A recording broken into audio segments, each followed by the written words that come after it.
हमारा फ्यूचर, हमारे बच्चे आगे जाके क्या करने वाले हैं, सिर्फ और सिर्फ टेक पे चलने वाले हैं, AI एंड IT। टूरिज्म बढ़ रहा है, शॉपिंग बढ़ रही है, प्राइवेट हॉस्पिटल्स बन रहे हैं, ट्रेनिंग सेंटर्स बन रहे हैं। आज के टाइम पे अगर आप जापान एंड चाइना चले जाओ, वहां पे तो already they are living in 2050, उल्टी ट्रेन चल रही है वहां पे। सर हमें 10th तक सिर्फ किताबी नॉलेज दी जाती है, जो बिल्कुल भी अच्छी बात नहीं है, क्योंकि जब आप 12th के बाद बाहर निकलते हो आप सीधा डायरेक्टली जॉब नहीं कर सकते। मेरे पास बहुत पैसा है, मैं तब भी गवर्नमेंट हॉस्पिटल में चली जाऊंगी, वो मेरा इलाज करेंगी, लेकिन प्राइवेट हॉस्पिटल में अगर कोई गरीब चला जाएगा वो इलाज नहीं करेंगे। हेलो बच्चों, स्वागत है आप सभी का आपके अपने YouTube channel science and fun education पे, जहां हम टीचर्स आपको दिल और दिमाग दोनों से पढ़ाते हैं। तो एज यू ऑल नो बच्चों कि हम लोगों ने टॉप 25 क्वेश्चंस ऑफ हिस्ट्री कर लिए थे, ज्योग्राफी कर लिए थे, सिविक्स कर लिए थे। तो भाई अब बच्चों ने कमेंट कर करके ये परेशान कर दिया कि मैम इकोनॉमिक्स कहाँ है भाई, और उनकी बात गलत भी नहीं थी भाई बच्चों, इकोनॉमिक्स भी तो बनती है ना, इकोनॉमिक्स भी तो 20 नंबर की आ रही है, कोई कम थोड़ी है।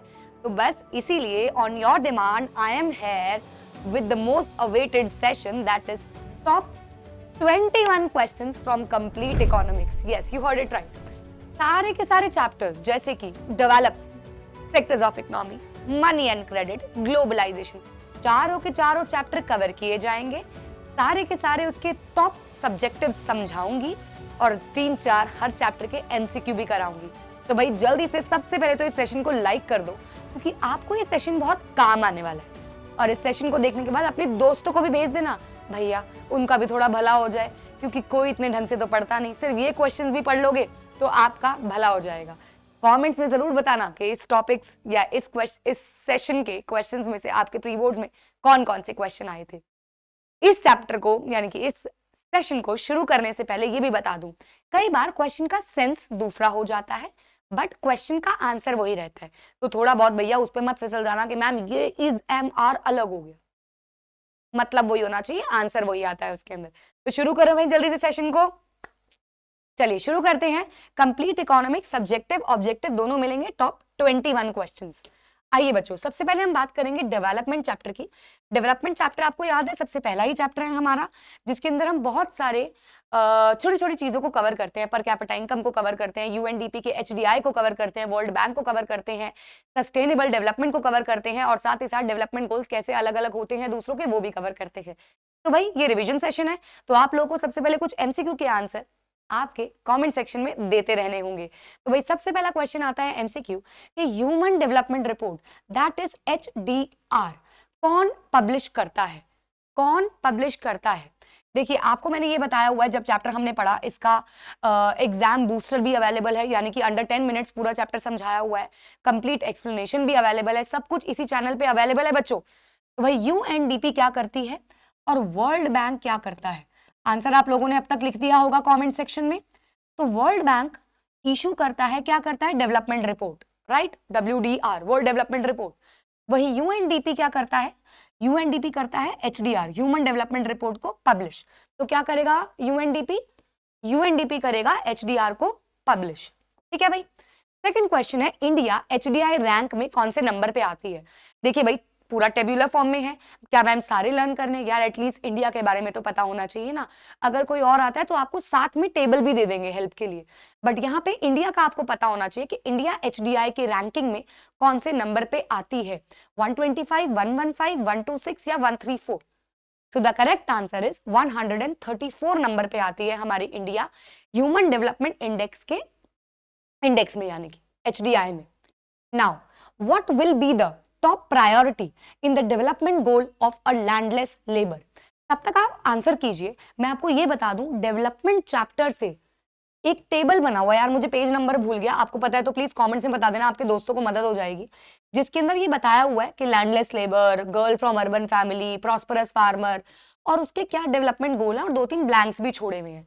वो table very very very important है 1 मार्कर के रिस्पेक्ट में, वहां से 1 मार्कर का एक क्वेश्चन बनता है बच्चों, तो वो मिस बिल्कुल भी नहीं करना है टेबल, ठीक है भाई। तो यहाँ पे लैंडलेस लेबर की बात कर रहे हैं, तो वो क्या चाहेगा बच्चों, वो चाहेगा मोर डेज ऑफ वर्क मिले और उसको वेजेस मिलते रहे, दिहाड़ी मिलती रहे उसको। चलिए बच्चों अब आता है क्वेश्चन, देखिए डेवलपमेंट चैप्टर से 2 मार्कर एक्सपेक्टेड है एग्जाम में, यानी कि 1 मार्कर आएगा, 2 1 मार्कर्स एक्सपेक्टेड है, एक 2 नंबर का क्वेश्चन एक्सपेक्टेड है, नहीं तो केस बेस भी आ सकता है, कुछ भी आ सकता है। हम अपनी तैयारी करेंगे, 2 से 3 नंबर से ऊपर नहीं आएगा इसका क्वेश्चन। डेवलपमेंट क्या होता है?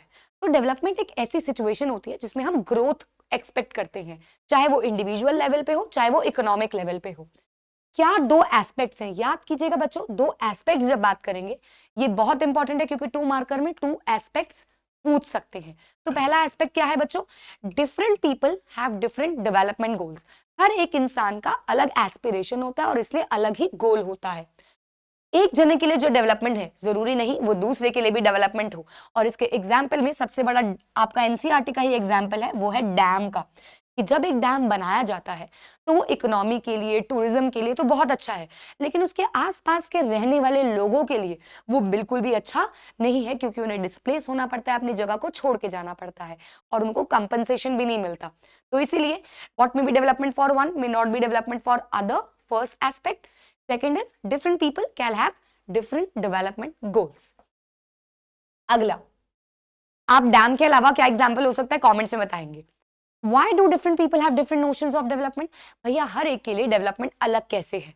तो अभी मैंने आपको बताया, देखिए ये क्वेश्चन थोड़ा लेस इंपॉर्टेंट है, स्टिल हर एक इंसान का देखने का नजरिया लाइफ को अलग होता है और इसलिए हर एक इंसान के एस्पिरेशंस भी अलग होते हैं।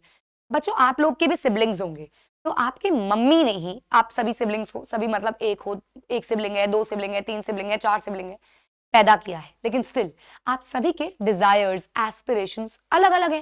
तो भैया जब एक घर में रहते हुए लोगों के एस्पिरेशंस अलग है, जिनकी सेम सरनेम, सेम माँ के जरिए आप पैदा किए गए हैं, माँ बाप के जरिए सेम डीएनए, लेकिन यहाँ पे तो हम देश की बात कर रहे हैं, तो देश में कैसे एस्पिरेशंस अलग नहीं हो सकते हैं? So people see things that are most important for them and that can fulfill their aspirations or desire. For example, development goal एक लड़के का from a rich urban family would be to get admission to a reputed college या कुछ और भी। लेकिन एक लड़की का क्या गोल होगा कि उसको अपने भाई जितनी फ्रीडम मिल जाए, जैसे उसके भाई को किसी भी समय कहीं भी जाने आने दिया जाता है, वो मुझे भी आने दाने।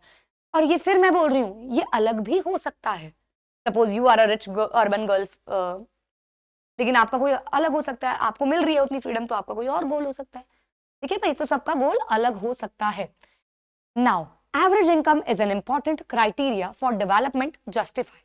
बच्चों सबसे पहली बात तो ये मैं आपको बता दूं कि दो कंट्रीज को जब डेवलपमेंट के बेसिस पे कंपेयर किया जाता है तो कंसीडर किए जाती है ना कि टोटल इनकम बल्कि पर कैपिटा इनकम, और पर कैपिटा इनकम का दूसरा नाम होता है average income.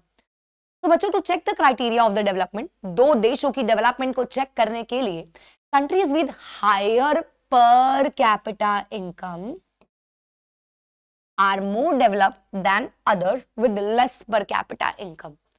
This is based on the understanding that more income means more of all the things that human beings need. ज्यादा पैसे होंगे तो आपका स्टैंडर्ड ऑफ लिविंग ज्यादा होगा, तो आपकी देश की डेवलपमेंट भी ज्यादा होगी।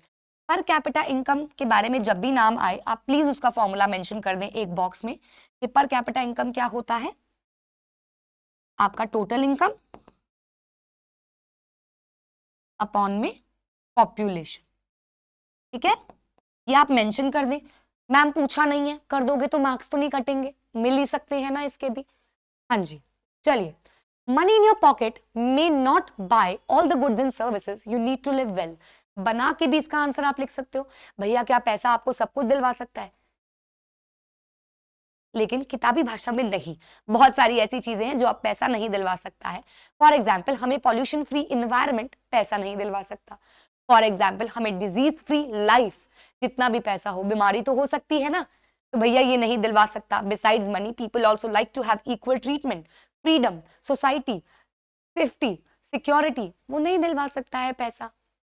मैंने आपको चुपके से ये इसलिए बोला कि आजकल पैसे से सिक्योरिटी भी आती है, बेटर ट्रीटमेंट भी आता है, एयर प्यूरिफायर भी आ जाता है, सब कुछ आ जाता है। Still on organic level no, it can be possible. ये आप बना के लिख सकते हैं, ये मतलब 2 नंबर पक्के हो जाएंगे अगर ऐसा क्वेश्चन आ गया तो। अब बात करते हैं दो अप्रोचेस के बारे में। तो बच्चों डेवलपमेंट को मेजर करने के यूएनडीपी ने अप्रोच दी एचडीआई की, यानी कि ह्यूमन डेवलपमेंट इंडेक्स की। अभी समझाऊंगी आपको, क्वेश्चन लेके आई हूँ। इस सीरीज से यानी कि इस एक सेशन से आपको पूरी इकोनॉमिक्स रिवाइज होती है बच्चों, पूरी इकोनॉमिक्स, पूरा डेवलपमेंट चैप्टर आप रिवाइज कर रहे हो अभी फिलहाल। समझ में आ रहा है आपको? चलिए, तो in what respects the criteria used by UNDP is differ from world bank. UNDP कहता है सिर्फ पर कैपिटा इनकम से मेजर मत करो, लिटरेसी रेट भी ऐड कर दो, इनरोलमेंट रेशियो भी ऐड कर दो, स्टैंडर्ड ऑफ लिविंग भी ऐड कर दो, इन्फेंट मोर्टेलिटी रेट भी ऐड कर दो, और भी मेजर्स को ऐड कर लो। सो बच्चों, UNDP compares on the basis of literacy rate, gross enrolment ratio. Gross enrolment ratio का मतलब क्या होता है बच्चों? कितने ऐसे लोग हैं जो स्कूल जा रहे हैं, बच्चे हैं। हेल्थ स्टेटस, वही वर्ल्ड बैंक कंपेयर करता है on just the basis of per capita income. It gives ranks to the countries according to the level of development. Ranking होती है इसमें, 0 to 1 के स्केल में रैंकिंग होती है। It divides the country according to rich, higher income, middle income या poor, developed, developing या under developed. It is a wider concept, क्योंकि इसमें इनकम के अलावा भी चीजों को इंक्लूड किया जाता है, लेकिन ये एक नैरो कंसेप्ट है क्योंकि इसके अंदर सिर्फ और सिर्फ इनकम की बात की जा रही है। नाउ ये है यूएनडीपी का क्राइटेरिया। पर कैपिटा इनकम हमने समझ लिया, एवरेज इनकम, टोटल इनकम को पॉपुलेशन से डिवाइड कर दिया। यूएनडीपी की अप्रोच समझते हैं, यानी कि ह्यूमन डेवलपमेंट इंडेक्स। तो सबसे पहले तो United Nation Development Programme UNDP ने यूज किया एचडीआई का criteria to measure the development of countries. Human development index is a composite index of the achievements of a nation. ये एक ऐसे, जैसे आपकी नोटबुक का इंडेक्स होता है ना, जिसमें लिखा होता है कि इस पेज पे आपने क्या किया है, वैसे ही ये कंट्री का इंडेक्स होता है कि क्या क्या चीजों में हमने बढ़ोतरी, डेवलपमेंट की है। तो इसमें 3 मेजर एलिमेंट्स हैं। बेटा मैं जान के इस पीपीटी में बोल्ड करके कुछ भी नहीं लाई हूँ, येलो कलर में मैं जनरली करके लाती हूँ, मैं नहीं करके लाई हूँ, कि मैं आपको समझाऊंगी कि हाईलाइटिंग कैसे करते हैं। जब आप एक आंसर लिखते हैं तो उसके बाद आपको हाईलाइटिंग करनी होती है, कैसे करते हैं मैं आपको साथ साथ बता रही हूँ। तो भाई ये क्या करता है? लॉन्जेविटी, यानी कि एक इंसान एक्सपेक्टेडली कितना जी सकता है, नॉलेज, कितनी नॉलेज है, एंड स्टैंडर्ड ऑफ लिविंग, कैसा आप क्वालिटी ऑफ लाइफ जीते हो। तो एचडीआई कैलकुलेट किया जाता है। इसके अंदर भी मैं बता दूं आपको, पर कैपिटा इनकम कंसीडर की जाती है। याद रखना ये बात मेरी। कई बच्चे मतलब गलती से ही, जान के तो नहीं, कई बच्चे गलती से ही पर कैपिटा इनकम जो है वो मेंशन करना भूल जाते हैं। वो कहते हैं अरे वो तो वर्ल्ड बैंक की अप्रोच है, तो एचडीआई की यूज करेगी। एचडीआई कहता है, यूएनडीपी कहता है, इनकम को भी कंसीडर करो और उसके साथ में और भी एलिमेंट्स ले लो। तो भाई लाइफ एक्सपेक्टेंसी कि कोई इंसान कितना जी सकता है एवरेजली, ये आगे आपका कैलकुलेट कैसे किया जाता है। और इसके बाद आ गया ग्रॉस एनरोलमेंट रेशियो, कि कोई इंसान फिर कह रही हूं मैं, बच्चे कितने हायर एजुकेशन में जा रहे हैं। तो ग्रॉस एनरोलमेंट रेशियो में बेसिकली 14 to 15 ईयर्स के ऐसे बच्चे होते हैं जो स्कूल अटेंड कर रहे होते हैं, तो वो आते हैं ग्रॉस एनरोलमेंट रेशियो में। अच्छा, ग्रॉस एनरोलमेंट रेशियो में ही लिटरेसी रेट भी ऐड हो जाता है। इसके अंदर आप एक और पॉइंटर इन्फेंट मोर्टेलिटी रेट का भी डाल सकते हो, आईएमआर का भी डाल सकते हो। ऐसे बच्चे जो 0 to 1 की स्केल के अंदर अंदर ही मर जाते हैं because of improper vaccinations, proper health care ना होना, 1 साल के कम बच्चे जिनकी डेथ हो जाती है। ठीक है, okay. So the issue very important. I'm telling you this question is very important. ये लास्ट ईयर के बोर्ड एग्जाम का 2 मार्कर क्वेश्चन था, ये भी मैं आपको बता दूं। So बच्चों, the issue of sustainability is important for development. Sustainability का कंसेप्ट डेवलपमेंट के लिए बहुत जरूरी है। सबसे पहले सस्टेनेबिलिटी का मतलब क्या होता है? रिसोर्सेज को इस तरीके से यूज करना कि प्रेजेंट की नीड्स को फुलफिल किया जाए और फ्यूचर की नीड्स के लिए सेव करके रखा जाए। तो sustainable development aims at fulfilling the needs of today without compromising the needs of the future generation. Sustainability is the capability to use resources judiciously. Judiciously का मतलब सोच समझ कर रिसोर्सेस का इस्तेमाल करना, इकोलॉजिकली बैलेंस मेंटेन करके। इकोनॉमी को, इकोसिस्टम को कोई नुकसान नहीं पहुंचना चाहिए। It lays emphasis on environmental protection and checks environmental degradation. Protection को देखते हैं, डिग्रेडेशन को रोकते हैं। अच्छा बच्चों, इसके अंदर कई बार मैं आपको बता दूं, आपके ही उसमें एग्जांपल है ग्राउंड वाटर वाला, कि ग्राउंड वाटर कैसे डिप्लीट कर रहा है, ये इसका एक सस्टेनेबल का एग्जांपल है। और एक और आता है ना यार, क्रूड ऑयल करके। ये दोनों आपके स्टेटमेंट बेस में आ सकते हैं सस्टेनेबिलिटी के कंसेप्ट के एग्जाम्पल के तौर पे। तो कंफ्यूज नहीं होना है जब भी आपको ग्राउंड वाटर का क्वेश्चन आए, that is they are asking for sustainable only, but आपको उसको उस रिस्पेक्ट से आंसर को घुमाना है कि ग्राउंड वाटर डिप्लीट हो रहा है, हमें इसको सेव करना है कि प्रेजेंट जनरेशन भी इसको यूज करे और फ्यूचर के लिए भी बचे। क्योंकि अभी क्या हो रहा है, प्रेजेंट जनरेशन इसको बहुत बेधड़क यूज करे जा रही है, तो फ्यूचर के लिए इस तरीके से नहीं बचेगा। फ्यूचर के लिए सेव करना है तो सस्टेनेबिलिटी से हमें ग्राउंड वाटर को इस्तेमाल करना पड़ेगा। तो आपको इसका रेफरेंस लेके इसका आंसर लिखना होगा। ठीक है बच्चों, तो this was your complete important questions of development chapter. हमने ये आई थिंक 15 मिनट में डेवलपमेंट कर लिया है। अब हम चल रहे हैं हमारे दूसरे चैप्टर की तरफ, that is sectors of Indian economy. इसका भी मोस्ट इंपॉर्टेंट क्वेश्चन बताऊंगी। ये क्वेश्चन एक्सपेक्टेड है 3 मार्क के एक सब्जेक्टिव क्वेश्चन में। देखो भैया, मैं कोई ज्ञानी या कोई महात्मा नहीं हूं, सिर्फ और सिर्फ इतनी सी बात है। पता नहीं आप में से कितने बच्चे ऐसे हैं जो पहली बार ही देख रहे होंगे मुझे, बट मैं आपको ये बता दूं कि मैं पिछले 14 साल से ऑफलाइन में पढ़ा रही हूँ, जिसकी वजह से एक एक ऑफलाइन के बच्चे का अराउंड मेरे बैच में 70-80 बच्चे हैं, और उसके अंदर 70-80 बच्चों में कुछ कॉमन भी मिला लो तो 50 स्कूल्स हैं।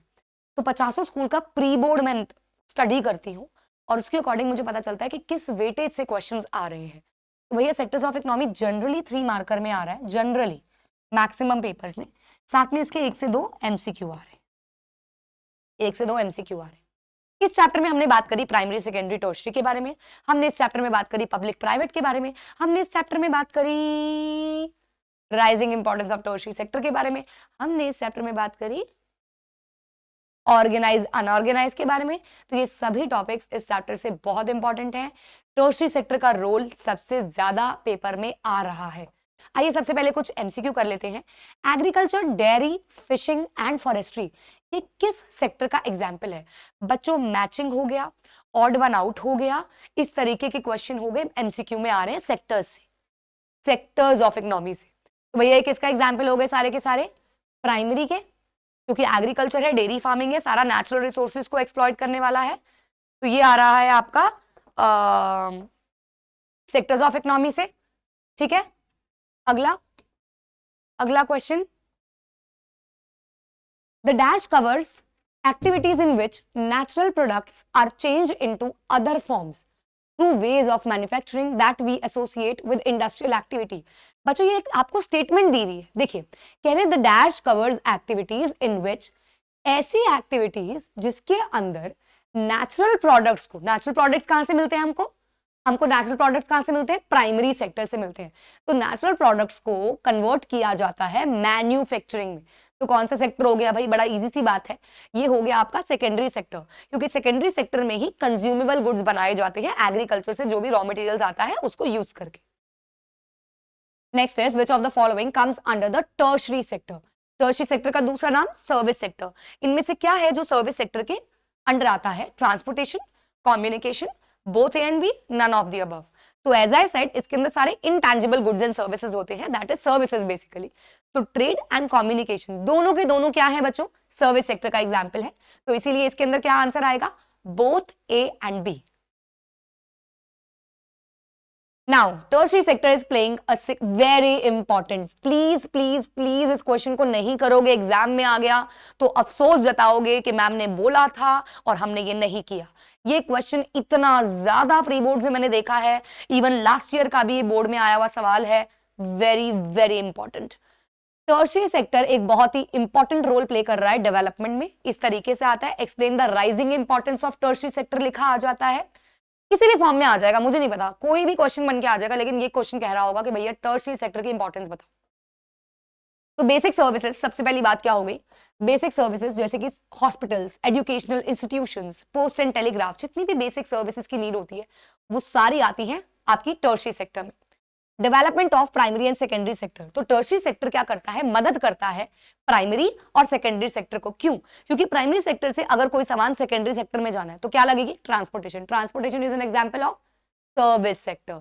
अगेन मैन्युफैक्चरिंग से कोई भी सर्विसेज, अगर कोई भी गुड्स आगे कंज्यूमर के पास पहुंचाने हैं, आउटलेट्स में पहुंचाने हैं, क्या मदद करेगी? ट्रांसपोर्टेशन। क्या मदद करेगी? कम्युनिकेशन। किस में आता है? सर्विस सेक्टर में। तो कहीं ना कहीं ये प्रोवाइड करता है aid, help. Next is rising income level. जैसे जैसे लोगों का इनकम लेवल बढ़ता चला जा रहा है, उनकी डिमांड्स फॉर सर्विसेज बढ़ती चली जा रही हैं। दे admire, they demand for E things.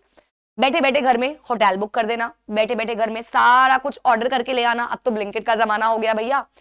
Service sector, everything is working under service sector nowadays. Even I am teaching to you, this is also considered as a service sector. तो जैसे जैसे लोगों की इनकम लेवल बढ़ रही है, they are eating out, they are, tourism बढ़ रहा है, शॉपिंग बढ़ रही है, प्राइवेट हॉस्पिटल्स बन रहे हैं, ट्रेनिंग सेंटर्स बन रहे हैं, ये सब सर्विस सेक्टर में ही आता है। राइज इन इंफॉर्मेशन टेक्नोलॉजी, आगे का जमाना, हमारा फ्यूचर, हमारे बच्चे आगे जाके क्या करने वाले हैं, सिर्फ और सिर्फ टेक पे चलने वाले हैं। AI एंड IT का आगे जाके जमाना बदलने वाला है, ये सब जानते हैं। आज के टाइम पे अगर आप जापान एंड चाइना चले जाओ, वहां पे तो already they are living in 2050, उल्टी ट्रेन चल रही है वहां पे। आप क्या मानते हो, क्या हमारे बच्चे इन फ्यूचर इंडिया में ये नहीं करेंगे? करेंगे।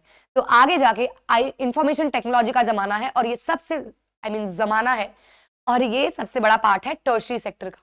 Last but not the least is globalisation. Globalisation का मतलब क्या होता है? वही आपका आखिरी चैप्टर की डेफिनेशन, कंट्रीज को इंटीग्रेट करना और सर्विसेज को वर्ल्ड वाइड अवेलेबल कराना। तो ग्लोबलाइजेशन की वजह से ही लोग अवेयर हुए हैं न्यू सर्विसेज और एक्टिविटीज को लेके, because of which tertiary sector ने काफी ज्यादा इंपॉर्टेंस गेन कर ली है। फिर बोल रही हूं, ये क्वेश्चन बहुत बहुत बहुत इंपॉर्टेंट है एग्जाम पॉइंट ऑफ व्यू से, बहुत इंपॉर्टेंट। आगे चलते हैं। How can more job opportunities can be created in rural areas? Rural में आ जाए या अर्बन में आ जाए, दोनों में से एक में आने के पूरे पूरे चांसेस हैं। 3 मार्कर में बिल्कुल चांसेस हैं। ये भी एक सेट में आया था क्वेश्चन, या रूरल में आ सकता है या अर्बन में आ सकता है। फिर बोल रही हूं, इसका अगला मैं अर्बन में भी लाई हूं। तो employment can be generated in rural areas by people can be employed in projects. Underline कर दिया, प्रोजेक्ट्स बना दो। प्रोजेक्ट्स कैसे? डैम्स, कैनाल्स बन रहे हैं, घर बन रहे हैं, रोड्स बन रही हैं, फ्लाईओवर्स बन रहे हैं। दूसरा, इरिगेशन फैसिलिटीज, कैनाल से पानी पहुंचता है, उसके लिए भी तो लेबर चाहिए, उस कनेक्टिविटी के लिए बना दो। Open centres to give them training provide करो लोगों को, फाइनेंशियल असिस्टेंस प्रोवाइड करो लोगों को, तभी वहां पे एम्प्लॉयमेंट जनरेट की जा सकती है। ये है रूरल एरियाज के बारे में। Government can invest and employ people in providing transportation and storage service. अगर उनको सपोज फ्री में एक गाड़ी दे दी, बस दे दी कि चलाओ, तो इससे उनकी इनकम रेज होगी, बढ़ेगी, और लोगों के लिए ट्रांसपोर्टेशन फैसिलिटी भी अवेलेबल होगी। हनी कलेक्शन सेंटर्स, बिल्कुल। Bee keeping is also a primary sector approach, और इससे भी लोग बहुत काफी अर्न करते हैं, क्योंकि ये बहुत बड़ी मार्केट है। कॉटेज इंडस्ट्री बनाओ यार, छोटी छोटी इंडस्ट्रीज बना दो, लोगों के लिए सेटअप कर दो, उनको क्रेडिट प्रोवाइड कर दो थोड़े कम रेट ऑफ इंटरेस्ट पे। अब आ जाता है किस तरीके से आप एम्प्लॉयमेंट जनरेट कर सकते हो अर्बन एरियाज में। रूरल मतलब गांव वगैरह में, और अर्बन एरियाज मतलब टाउन्स एंड सिटीज में। तो भाई इनकरेज करो फॉरेन इन्वेस्टमेंट, यानी कि आप क्या करोगे इसके अंदर? MNCs आएंगी, मल्टीनेशनल कंपनीज अगर हमारे इंडिया में सेटअप करती हैं, तो इससे क्या होगा? जॉब अपॉर्चुनिटीज बढ़ेंगी। स्मॉल और मीडियम साइज एंटरप्राइज बनाओ, यानी कि ऐसी ऐसी कंपनीज खोलो गवर्नमेंट के द्वारा, जिससे क्या हो? एम्प्लॉयमेंट जनरेट हो। इसके बाद वोकेशनल ट्रेनिंग दो। वोकेशनल ट्रेनिंग का मतलब क्या होता है? Skilled training. अक्सर हमें 10th तक सिर्फ किताबी नॉलेज दी जाती है, जो बिल्कुल भी अच्छी बात नहीं है, क्योंकि जब आप 12th के बाद बाहर निकलते हो, आप सीधा डायरेक्टली जॉब नहीं कर सकते। फॉर एग्जाम्पल, मैं जब 12th के बाद निकली तो मैंने जॉब करी, नोट्स वगैरह टाइप करने शुरू किए, यही मेरे ऑफलाइन सेंटर में ही एज अ रिसेप्शनिस्ट। बट मुझे टाइपिंग नहीं आती थी। First day I was use to search A, B, क्योंकि जब कंप्यूटर यूज किया था तो बस गेम खेलने के लिए किया था, मैं ढूंढ रही थी। सोचो ये स्कूल्स में जब कंप्यूटर सब्जेक्ट होता है, लैब्स में सिखाया जाता, तो कम से कम मुझे टाइपिंग तो आती होती भाई। और किसी भी इंसान को अगर टाइपिंग आती है तो एटलीस्ट 3-4 हजार की जॉब तो उसको यूं ही मिल जाती है, जो मुझे उस टाइम पे सिर्फ 1,500-2 हजार रुपए मिले। तो इसीलिए ये चीजें हमारे यहाँ प्रैक्टिकली नहीं की जाती। तो वोकेशनल कोर्सेज लेके आए जाए, ताकि बच्चों में स्किल्स डेवलप्ड हो और वो डायरेक्टली काम कर सके।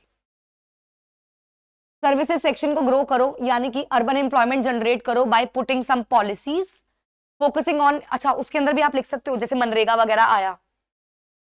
Focusing on infrastructural development, again अगर आप फ्लाईओवर्स बनाओगे और अगर आप इंस्टीट्यूशंस बनाओगे, फॉर एग्जांपल स्कूल्स खोलोगे, हॉस्पिटल्स खोलोगे, वो कंस्ट्रक्शन होगी तो उससे भी जनरेट होगी।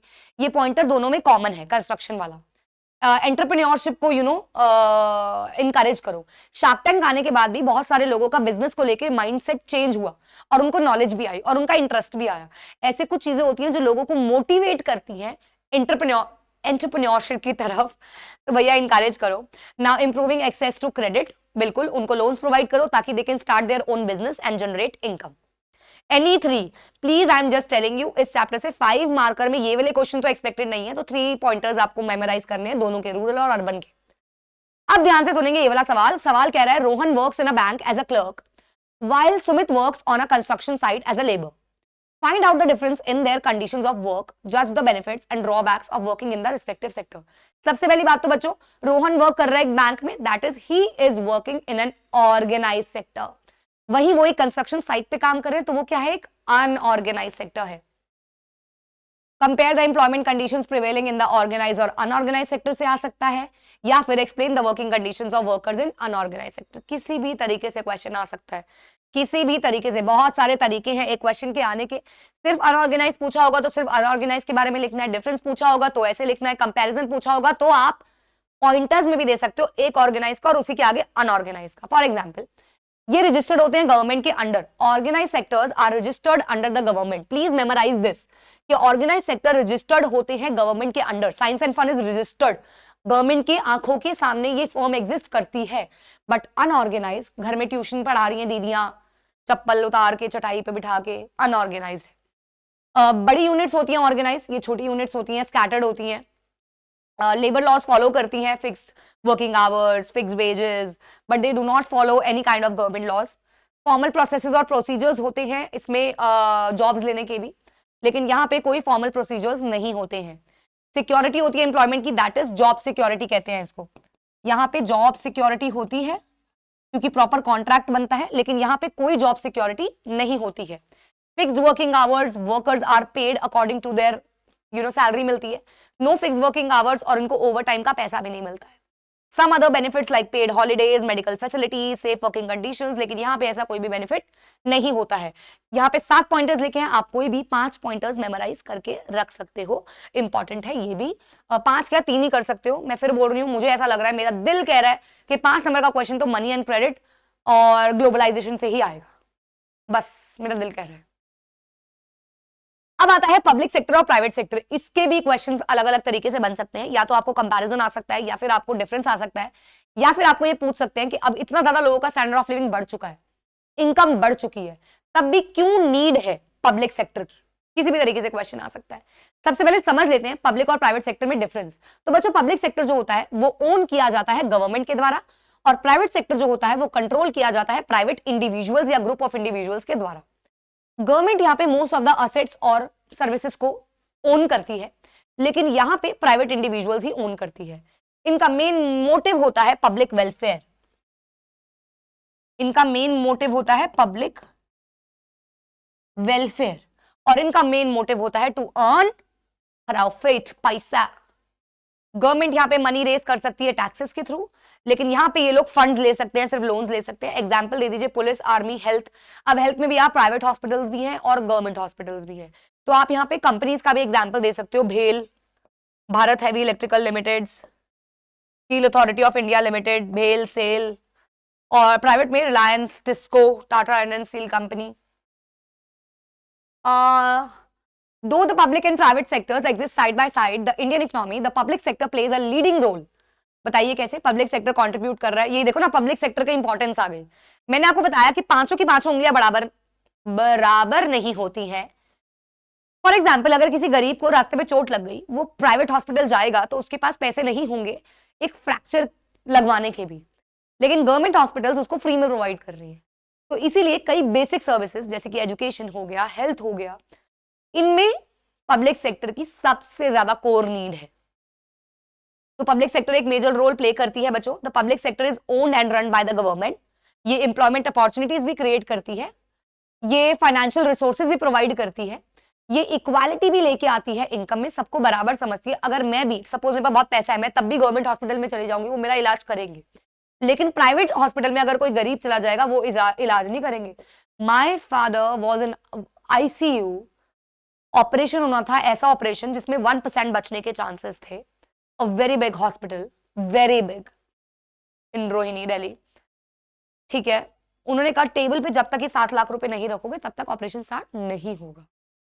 तो मतलब वो ये नहीं सोचते बंदा बचेगा नहीं बचेगा, कुछ नहीं, पैसे ला के दो तो भैया कैंची चलेगी हमारी, राइट। तो ये इक्वालिटी रखते हैं। It's investment in the infrastructures paves the way for the agriculture industrial development. इनके होने की वजह से ये एग्रीकल्चर में डेवलपमेंट है, इंडस्ट्री में डेवलपमेंट है, कंट्री की डेवलपमेंट है। It encourages the development of small, medium and cottage industries. तो छोटी छोटी इंडस्ट्रीज को भी ये सपोर्ट करते हैं। So these are some of the important questions from sectors of Indian economy. ठीक है, यहां तक क्लियर है आप लोगों को? थम्स अप दे दीजिए जल्दी से यार। लाइक नहीं किया सेशन को तो अब भी लाइक कर दे, तेरे अच्छे मार्क्स आएंगे इस सेशन को देखने के बाद, सच्ची बता रही हूँ। लाइक करे सेशन को। और सब्सक्राइब भी कर देना यार, पहली बार देख रहे हो तो साइंस एंड फन एजुकेशन पे बहुत कुछ बढ़िया बढ़िया हो रहा है। वेकअप विद आशु सर चल रहा है, जिसमें साइंस के सुबह सुबह 5:30 बजे कंसेप्ट सिखाए जा रहे हैं आप लोगों को। ऐसी सीरीज है ये जो पिछली बार एक हिट थी और ऑन डिमांड इस बार स्टार्ट की गई है, जहां तुम लोग पूरा दिन वेस्ट करते हो ठंड में, उठ के आराम से नाश्ते कर रहे हो 2-2 बजे तक बैठ के और उसके बाद पढ़ना शुरू कर रहे हो। He is letting you wake up by 5 a.m. teaching you till 7:30 और 8। उसके बाद भी आप लोग अपना दिन शुरू कर सकते हो। एक ऐसा शेड्यूल बना देंगे वो आपका, जिससे आपका दिन वेस्ट ही नहीं होगा, समय वेस्ट ही नहीं होगा। बचा है कितना यार, 1 महीना बचा है, 15 फेब से तो एग्जाम है भाई, पढ़ना शुरू करो। चलो भाई, तो अब पढ़ते हैं मनी एंड क्रेडिट के बारे में। तो मनी एंड क्रेडिट का मतलब क्या होता है? पैसा और उधार। बड़ा ही ज्यादा इंपॉर्टेंट चैप्टर है ये एग्जाम पॉइंट ऑफ व्यू से। इसके करेंगे 5 मार्कर भी बहुत इंपॉर्टेंट है, इसके 3 मार्कर भी बहुत इंपॉर्टेंट है। तो आइए शुरू करते हैं इसके आगे के क्वेश्चंस। तो भाई आगे क्या कह रहे हैं? सबसे पहला एमसीक्यू क्या कह रहा है? Double coincidence of wants means. Double coincidence of wants का मतलब क्या होता है? तो भैया आपने मनी चैप्टर में ये पढ़ा था कि बार्टर सिस्टम हुआ करता था मनी के एडवेंट से पहले।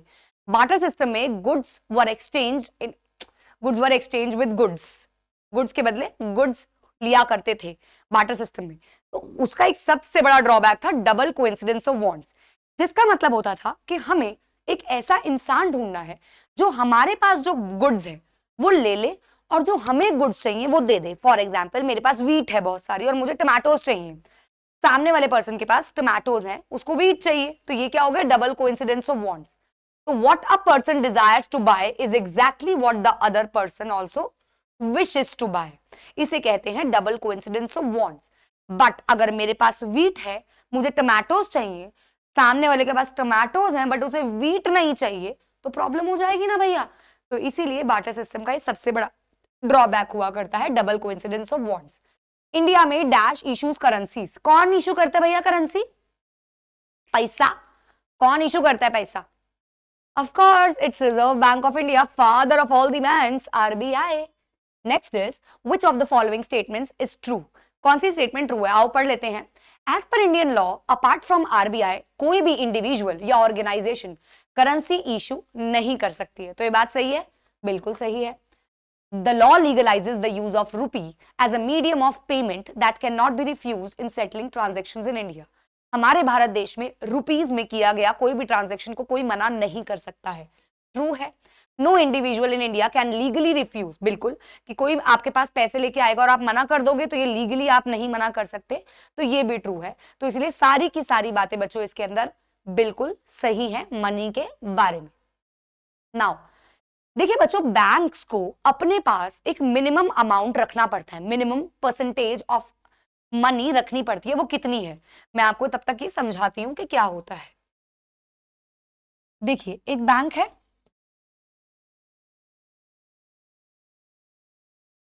ठीक है, बैंक के पास सपोज 10 जनों ने पैसे जमा कराए 1000 रुपए, तो 10,000 रुपए डिपॉजिटेड है। आपको पता है ना कि बैंक जितने भी डिपॉजिटेड मनी होता है उसको क्या करता है, उसका क्या करता है, वो आगे उसको लोन्स एक्सटेंड करने में यूज करता है। यानी कि फॉर एग्जांपल इसने 10,000 का 10,000 लोन आगे मार्केट में दे दिया अलग अलग लोगों को, एक ही लोगों को, किसको भी। लेकिन सपोज इसमें से 2 बंदे आ गए, हमारे 1000 रुपए दे दो, हमें चाहिए, हमें नहीं है बैंक के पास, तो हम विड्रॉ कर सकते हैं ना जाके। लेकिन बैंक ने तो सारा का सारा पैसा लोन पे दे दिया, तो भैया बड़ी दिक्कत हो जाएगी। इसीलिए सरकार के अकॉर्डिंग इनको अपने पास 15% ऑफ द टोटल सेविंग्स रखना पड़ता है, ताकि कोई भी अगर उठ के आ जाए कि हमें हमारे पैसे दो, तो वो उस पैसों से दे सके। ये कौन चेक करता है? ये आरबीआई चेक करता है कि क्या सारे बैंक्स अपने पास 15% का रेशियो मेंटेन करके चल रहे हैं या नहीं चल रहे। ठीक है। Now why is credit crucial element in economic development? Important. Why cheap and affordable credit is important for country? ये 5 नंबर का क्वेश्चन एग्जाम में बहुत ज्यादा देखा जा रहा है बच्चों। क्यों सस्ता लो रेट ऑफ इंटरेस्ट वाला क्रेडिट इकोनॉमी की डेवलपमेंट के लिए इंपॉर्टेंट है, क्रूशियल है? तो बच्चों क्रेडिट क्रूशियल एलिमेंट है इकोनॉमिक डेवलपमेंट में, क्योंकि it helps to meet the ongoing expense. कोई भी प्रोडक्शन में जो खर्चा हो रहा है, अगर उनको फंड्स मिल जाएंगे तो उसके लिए ईज हो जाएगा। It helps in increasing earning, पैसा बढ़ाता है यार, आपके पास लोन है, आप उससे इंक्रीज कर सकते हो अपनी earning. It helps in completing production on time, Salim का केस याद है, शू मैन्युफैक्चरर का केस याद है आप लोगों को एनसीईआरटी में, वो अपनी पूरी मैन्युफैक्चरिंग कंप्लीट कर चुका था, लेदर मैन्युफैक्चरर को भी दे चुका था, लोन लिया था वो भी चुका चुका था, तब भी उसको प्रॉफिट हुआ था। Cheap credit will end the vicious cycle, vicious cycle का मतलब होता है bad cycle of debt trap. अगर एक क्रेडिट ने पॉजिटिव रोल प्ले किया तो डेट ट्रैप की तो बात ही नहीं बची है। Cheap and easy credit would inspire better investment in technology, yes, अगर मेरे को फंड मिल गए तो मैं अपने रिसोर्सेज को बेटर कर पाऊंगी और साथ ही साथ उससे अच्छा कमा पाऊंगी। हमारे पास ही बच्चों रिसेंट एक स्टूडियो लगा, फिर 2 लगे, फिर 3 लगे, फिर 4 लगे, फिर 5 लगे, total we have now 5 studios अभी हमारे ऑफलाइन में ही। तो ये धीरे धीरे चीजें बढ़ती चली जाती हैं और इससे ईज बढ़ता चला जाता है। अभी एट प्रेजेंट जब मैं रिकॉर्ड कर रही हूँ तो नीचे यूट्यूब पे लाइव चल रही है उशांक सर की, वहीं आशु सर अपनी एकेडमी से कुछ क्लास ले रहे हैं अपने ऐप पे, तो हम लोग उस स्टूडियोज को मल्टीपल टाइम, एक ही टाइम पे मल्टीपल पर्पसेस के लिए यूज कर पा रहे हैं। तो फंड्स के होने से we can invest and we can improve our resources. Now explain the significance of the Reserve Bank of India, another important question. इस चैप्टर से 3 इंपॉर्टेंट जो रिपीटेड क्वेश्चन आ रहे हैं वो है क्रेडिट वाला, आरबीआई वाला और सेल्फ हेल्प ग्रुप्स वाला। ये तीनों क्वेश्चन बहुत ज्यादा एग्जाम में देखे जा रहे हैं। बच्चों, इंडिया में reserve Bank of India issue करता है करेंसी। सबसे पहला इसका प्रोविजन क्या है, फंक्शन क्या है, किसी भी तरीके से आ सकता है ये, importance of RBI, functions of RBI से भी पूछ सकते हैं, फंक्शंस ऑफ आरबीआई।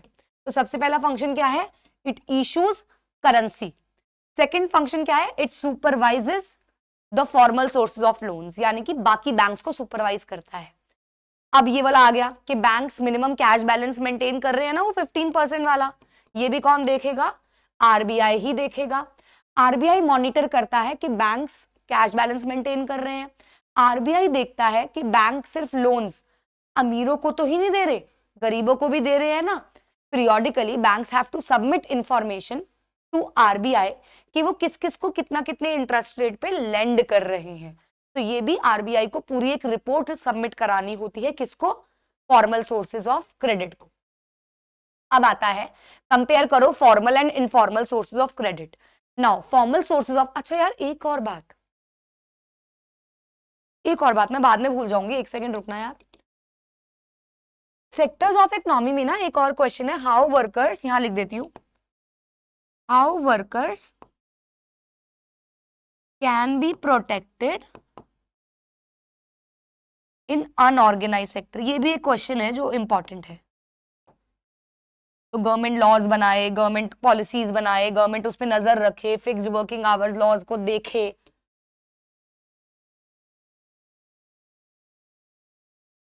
हाँ, तो फॉर्मल सोर्स ऑफ क्रेडिट का मतलब क्या होता है, ये इशू किए जाते हैं बैंक्स और कॉपरेटिव्स के द्वारा।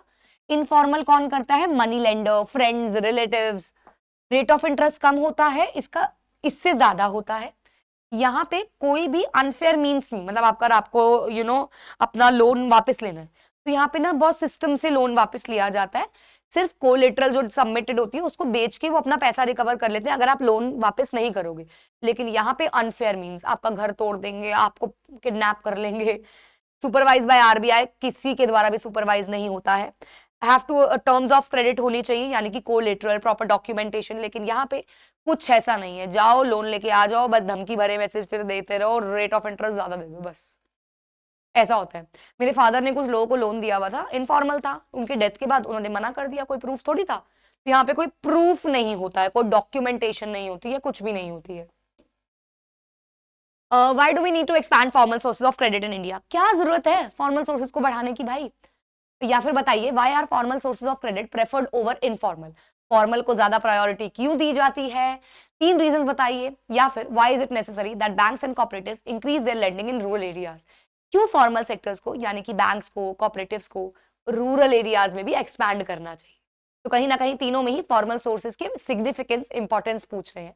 तो बच्चों, to save people from exploitation, informal sector में पीपल एक्सप्लॉइट होते हैं हाई रेट ऑफ इंटरेस्ट से। To save and reduce the dependence on informal sector, बचा के रखो भैया उनको। Formal sources low rate of interest charge करते हैं जिससे उनकी बेटर इनकम हो सकती है। Higher income through cheap borrowing, वही वाली बात जो मैंने आपको बताई. Imagine yourself to be XYZ, a member of a women self-help group. Analyze the ways through which your group provides loans to the member. या फिर आपको आ सकता है रोल ऑफ SHGs बताइए. Again one of the very important 5 marker. अगर मेरे पास 50 papers हैं तो उसमें से 35 to 38 में SHG का क्वेश्चन आया हुआ है 5 मार्क्स में. यस. सेल्फ हेल्प ग्रुप्स क्या होते हैं? सेल्फ हेल्प, अपनी मदद खुद करें. सेल्फ हेल्प ग्रुप्स में 15 से 20 मेंबर्स का ग्रुप होता है. 25 से 100 रुपए वो कंट्रीब्यूट करते हैं मंथली, अपने सेविंग्स के अकॉर्डिंग वो कंट्रीब्यूट करते हैं. Members can take small loans from the group itself to meet their needs. मैं आपको एग्जांपल देती हूँ. आप 10 दोस्तों ने मिलकर 1000 रुपए डिपॉजिट कर दिए, 10,000 रुपए हो गए. अब आप में से जिस दोस्त को नीड है उसको 10,000 रुपए मिल गए, वो अगले महीने फिर इकट्ठे होंगे, 1000 रुपए इकट्ठे करेंगे, फिर 10,000 रुपए इकट्ठे हो जाएंगे, किसी को मिल जाए. एक एक करके बारी बाय बारी आप दे सकते हो. बहुत ही लो रेट ऑफ इंटरेस्ट इस पे चार्ज किया जाता है. यहाँ पे कोलेटरल की नीड नहीं होती क्योंकि सब नेबरहुड के होते हैं, विश्वास पे चलते हैं self help groups. The group charges interest on these loans, but this is still less than what the money lender charges. After a year or two, if the group is regular in savings, तो ये एक ऐसा eligible group बन जाता है जिसको bank भी loan देने को तैयार हो जाता है. डिसीजन कौन लेता है सेल्फ हेल्प ग्रुप्स में? खुद उस ग्रुप के मेंबर्स. कोई लीडर नहीं होता, मेंबर्स ही उसमें डिसीजंस लेते हैं. तो this is what self help group is. Okay, alright. So this was your third chapter. Now let's move to the only last chapter, that is globalization. फिर बता दूं बच्चों, ग्लोबलाइजेशन से सिर्फ 2 टॉपिक आ रहे हैं. एक आ रहा है व्हाट इज ग्लोबलाइजेशन,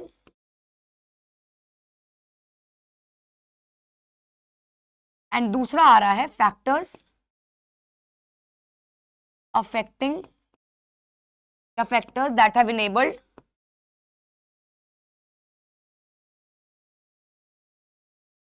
ग्लोबलाइजेशन. ये 2 टॉपिक आपके एग्जाम में आ रहे हैं और 5 मार्कर का क्वेश्चन इसमें से एक बनता है फैक्टर्स में से. बता रही हूं सारा कुछ. प्लीज एनसीईआरटी के इन दोनों टॉपिक्स को थॉरली रीड करना है. अब उन दोनों टॉपिक्स में एमएनसीज की ज्यादा जिक्र नहीं है, लेकिन तब भी कुछ पेपर्स में पूछे जा रहे हैं, तो इसलिए मैं आपको एमएनसी भी एक्सप्लेन करूंगी.